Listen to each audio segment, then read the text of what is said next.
नमस्कार। खेत खजाना में आपका स्वागत है। आज 15 अप्रैल है और दिन है बुधवार। और सरसों में कल से या परसों से आप कह सकते हैं कि थोड़ा सा दबाव चल रहा है और विदेशी तेलों में थोड़ी सी गिरावट आई और उससे थोड़ा दबाव सरसों तेल पर बना और सरसों तेल में गिरावट से सरसों पर दबाव बना। लेकिन सरसों के अंदर मंदे की गुंजाइश अब नहीं है। विस्तार से बात करें उससे पहले आपसे वही विनम्र निवेदन, यदि आप इस चैनल पर पहली बार हैं तो इसे सब्सक्राइब कर लीजिए। सब्सक्राइब करने के साथ साथ बेल आइकन को जरूर प्रेस कीजिए ताकि वीडियो अपलोड होते ही सबसे पहले आप तक पहुंचे। आप इसे लाइक और शेयर कर रहे हैं, इसके लिए आपका बहुत बहुत आभार। सरसों आज भरतपुर मंडी का भाव 6,675 रुपये खुला, सुबह की बात है। और जो दैनिक आवक थी भरतपुर मंडी की वो थी मात्र 2,500 बोरी, 2,500 गट्टे कह सकते हैं। और देश भर की जो कुल आवक है वो है 11 लाख गट्टे। और देश भर में जो आज सरसों का बाजार है वो 25 रुपये से लेकर के 50 रुपये तक दबाव में खुला। चाहे वो प्लांटों की बात हो, चाहे वो मंडियों की बात हो। लेकिन दोपहर के बाद में बाजार ने रिकवर करना शुरू कर दिया है, क्योंकि बाजार में जो घटा भाव होता है उस पर फिर लेवाली शुरू हो जाती है, खरीद शुरू हो जाती है। और खरीद बढ़ने से फिर बाजार को सहारा मिलता है, सपोर्ट मिलता है। वैसे भी विदेशी तेलों में अब ज़्यादा मंदे की गुंजाइश नहीं है। हालांकि भारत में भी सप्लाई बढ़ने की पूरी गुंजाइश है, पूरी संभावना लगती है। लेकिन फिलहाल आपूर्ति टाइट बनी हुई है। और आने वाले दिनों के अंदर जो सरसों तेल में अगर खपत बढ़ेगी तो सरसों में तेजी बनेगी। लेकिन सरसों में तेल में अगर खपत नहीं बढ़ेगी, क्योंकि खल के अंदर हमारा जो एक्सपोर्ट है वो डाउन है। सरसों खल की मैं बात कर रहा हूँ, जिसे डीओसी भी बोलते हैं। डीओसी की जो विदेशी डिमांड है हमारी पुअर है, कमज़ोर है, जिससे सरसों पे दबाव बढ़ता है। सरसों तेल क्या सहारा मिलेगा तो ही बात बनेगी। सरसों खल का भी सहारा मिलना चाहिए, लेकिन सरसों खल में अब ज़्यादा गुंजाइश लगती नहीं है।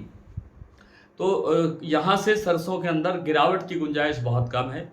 अगर होगी तो 150 रुपये की होगी, इससे ज़्यादा की गिरावट की संभावना नहीं है। बाजार अब थोड़ा थोड़ा करके रिकवर करना चाहिए। एकाएक बाजार बहुत ज़्यादा बढ़ जाएगा, बड़ी तेज़ी आ जाएगी, इसकी संभावना भी लगती नहीं है। बाजार एक सीमित दायरे के अंदर घूमता हुआ दिखाई देगा कुछ दिन के लिए, और फिर जब जैसे जैसे आवकें घटेगी वैसे वैसे बाजार में रिकवरी की संभावना बनेगी। कोई बहुत ज़्यादा मंदा नहीं है, कोई बहुत बड़ी तेज़ी नहीं है। आइए कुछ मंडियों प्लांटों की स्थिति देख लेते हैं।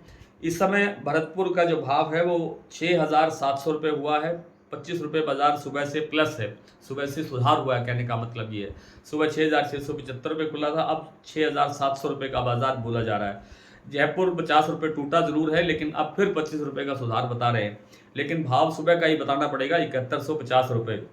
दिल्ली 6,750 रुपये पर स्टेबल खुला है, कोई चेंज नहीं है। चरखी दादरी भी 6,700 पर स्टेबल है, लेकिन चरखी दादरी में इस समय भाव 6,750 के आसपास बताया जा रहा है। अलवर 6,750 से 6,800 रुपये, बरवाला 6500 रुपये, हिसार 6500 रुपये, गोयलकोटा 7,050 रुपये। आज यहाँ 50 रुपये की गिरावट आई। मुरैना 6,800 रुपये, ग्वालियर 6,800 रुपये, खैरथल मंडी लगभग 6600 से 6625 रुपये, टोंक मंडी 6680 रुपये, निवाई मंडी 6,700 रुपये, सिवानी 6450 रुपये, नड़बई 6,675, खेरली मंडी 6,725, गंगापुर सिटी 6,750, खैरथल मंडी 6600 से 6625, हिंडौन 6,779 और सुमेरपुर मंडी में आज भाव है 6,920 रुपये। प्लांटों की अगर बात करें तो शारदा प्लांट में भाव है 7350, बीपी आगरा का 7375, गोयलकोटा का 7,050, शमशाबाद और देगनेर में इस समय सलोनी प्लांट में भाव हो गया है फिर से 7800 रुपये। सुबह बाजार 25 रुपये कमजोर होकर के खुला था, लेकिन अब फिर बाजार 25 रुपये रिकवर हो गया है। अलवर प्लांट में भाव है 7,775 रुपये, कोटा प्लांट में भाव है 7,825 रुपये।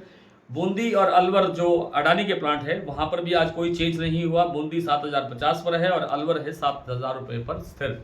आज इतना ही, कल आपसे फिर मुलाकात होती है, तब तक के लिए नमस्कार।